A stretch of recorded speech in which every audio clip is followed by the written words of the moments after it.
Harusnya kakak tanya ke pemerintah. Oh gitu ya. Atau jangan-jangan kita perlu menanyakan ke pemerintah, teman-teman. Halo, Halo, namanya siapa, Kak?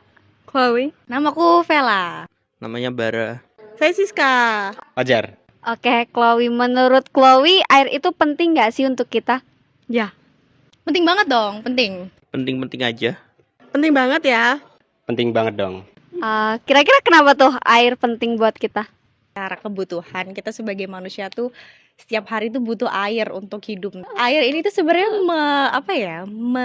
melambangkan nilai-nilai kesucian, kesejukan, nilai-nilai positif kayak gitu. Soalnya tubuh manusia tuh 70% tuh air. Karena tiap hari kita butuh air untuk minum, untuk mencuci, sama untuk keperluan lain-lainnya. Terus kalau gitu, penting nggak sih, Kak, kita untuk menjaga air? Sangat penting juga selain kita menggunakannya, kita sebagai manusia yang dititipkan di bumi ini itu tuh punya mandat untuk juga menjaga airnya supaya tidak tercemar dan tidak habis airnya. Make sure that everyone has like a healthy supply of clean water. Dan kita juga harus mempertimbangkan keberlanjutan makhluk-makhluk lain termasuk manusia itu sendiri dan bumi ini sendiri untuk dengan menjaga air itu. Penting, karena untuk menjaga ekosistem kita, supaya ekosistem kita tetap baik. Kalau gitu, gimana caranya kita bisa menjaga air? We can educate people on how to conserve water through programs. We can invest in like more water conservation systems that like stop leakages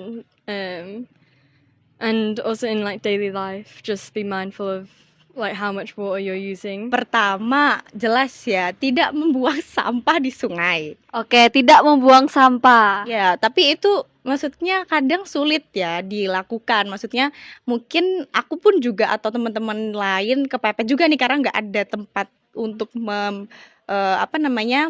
sampah.